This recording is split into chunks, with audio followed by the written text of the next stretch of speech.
made the tackle. And here's Winters now with plenty of time, looking, throwing. What a hit at the 28-yard line, and that'll be a penalty on Jesse Reising as he led with his helmet, and both players are down. Gino Gordon took it right on the top of the helmet. But both players are not moving at the 28.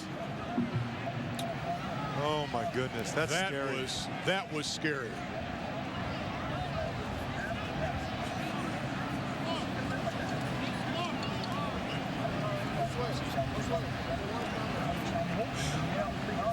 And they'll continue to look at him with 9:53 left to play here in the ball game. Very similar to the hit we saw earlier from Zich. Reising goes in and lowers the boom on Gino Gordon. Both guys appear to be out upon contact. Whew. We'll take a break.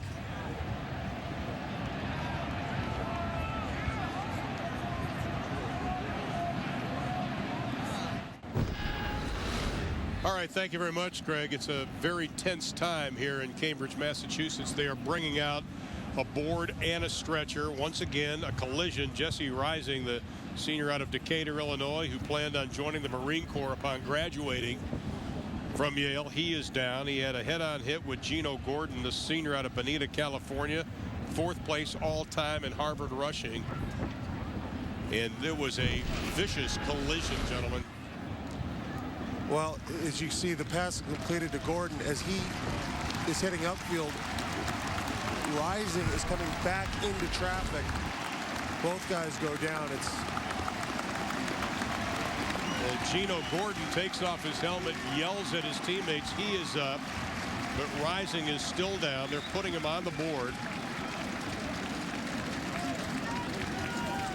This is one of those moments when you're at a football game and you realize that even though this is the game, it is still just a game.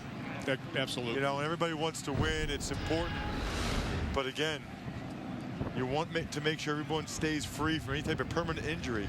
It did not look to me like Reising used his helmet. I think Gordon got it in the helmet. I actually think it looked more like a shoulder issue for Reising, maybe even a stinger type of hit that I think, Glenn, you and I have both gotten. Obviously, we have no idea, but just by the way it happened, you know, whenever you get a pinched nerve in your neck, that's kind of how your arm, the movement your arm has. And for me, I know they've thrown the flag, and one of the reasons when you look at that rule that's been instituted, I don't like it because two guys are coming from opposite directions. They're reacting to a play, and you're asking a guy in the split second to know that the runner puts his head down too. So how do you judge that? They're going to throw the flag here, but it's one of those rules that it seems impossible to correctly determine in the moment. Let's check in with Lewis Johnson on the sideline. Lewis. All right, Ron, just a moment ago I talked with some of the emergency medical personnel which are stationed down at the left end zone, and they said that the first stop would be Mount Auburn Hospital, which is about 3 minutes away, but if they thought they had something more serious where they might need a level 1 trauma center, that would be Beth Israel Hospital, which is about 4-minute drive. So it'll be up to the trainers and the doctors there and the EMS staff, who is right now in the middle there tending to both these gentlemen to decide how serious the injuries are. But again, hospital's just moments away if needed. Thank you, Lewis. Gino Gordon obviously up now, and Reising they're making sure before they move him, they're going to take every precaution. And I think part of going back to the hit, I think maybe what the official saw is Reising lowering that front part of the helmet. And as you said, when the receiver or the runner's going down, it's a tough call. It's a very difficult call, but I think everybody, and no matter what level of football, they're concerned with the safety of the players. Certainly, I agree there. You know, this is not the National Football League, and this is not even FBS college football. But these collisions today have been just as fierce as you'll see at any level, Glenn. I mean, we've seen some of the biggest hits I've seen in a while. Yeah, you know, I think the intensity of the rivalry brings that out, as well as the crowd. These kids they're amped, and they, you know, it is football. It is big time football. Well, of course, we saw Colin Zich, the free safety out of Harvard. He got hurt. He was able to come back in, and now we're waiting the update on Jesse Reising, but we have a chance. We'll update you on scores. Of course, if you're a Yale fan, you had to take care of business today, but you always were keeping your eye on the Penn Cornell job, but Cornell not helping you out any. Penn leading at 24-0 on their way to the Ivy League title. And right now, Brown is taking care of Columbia 31-13, and that final score is Dartmouth leading Princeton. Yeah, not good. Been a rough year for the Tigers, but you know what? It's the first year under new head coach Bob Serace.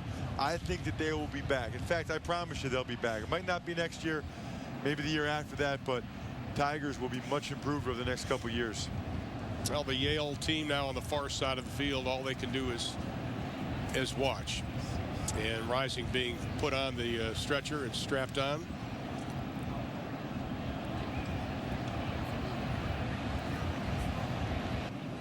And our situation here is Jesse Reising out of Decatur, Illinois.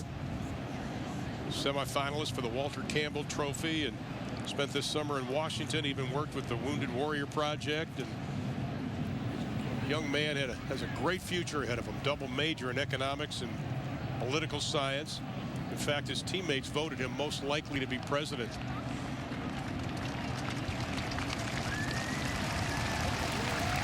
Of course, nowadays, anytime it's a head or neck injury, they take every possible precaution.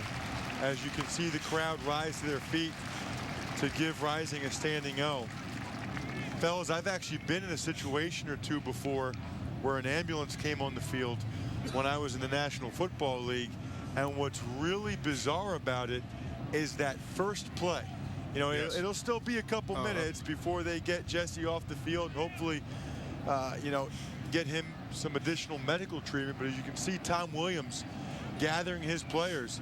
I think he's talking right now, Glenn, about the next play. He's saying to them probably, again, I'm guessing here, but hey, Jesse's in good hands now. There's nothing we can do about it. All we can do is come out and play football for the next 9.5 minutes. But it really is weird, those first couple plays after an incident like this happens. Also, take it from a standpoint, a physical standpoint. You've been standing around. It's very chilly. It's very windy out there. And now we see some of the Harvard guys starting to warm up. But do you get tight? Yeah, absolutely you can. Obviously, it's in this wind and it's cold. If you really, the trick of playing in cold weather is hydrating. You have to be hydrated before you go out. You have to hydrate yourself through the day, even though you don't feel like drinking. So if any of these guys haven't hydrated well, now's the time when you'll start seeing cramps and injuries to muscles that you might not have seen, because now they've cooled down just enough. If they overexert, they could get themselves into trouble. So pay attention to see if guys warm up enough. Are they getting enough liquid? Those are the type of things you'll see. Well, Tom McCarthy, the captain of this team, the defensive end out of Chester, New Jersey, number 48. He's standing right there, and he just went over and gave Reising a little pat. You know, Glenn, I don't know about you, but before every game I ever played, I never prayed about winning or losing. I never prayed about playing well. The only thing I really prayed about was to try to stay free of any serious or permanent injury, because when you play this game, you know that possibility always exists. Did you gentlemen just see Gino Gordon without his helmet? A trainer's got his helmet, just ran out and had a couple words with Jesse Reising, and class move on the part of Gino Gordon, who was the recipient of that hit, but he is up and doesn't have his helmet anywhere near him as of this point. So with our situation, 9:53 left to play in the ball game. Harvard, who trailed at halftime, now leads 21-14, first and 10. Ball will be placed on about the 14-yard line. You know, amidst the injury and the penalty, what's kind of gotten forgotten. Will be placed at the 13.5-yard line. First down, Harvard. Just as the referee just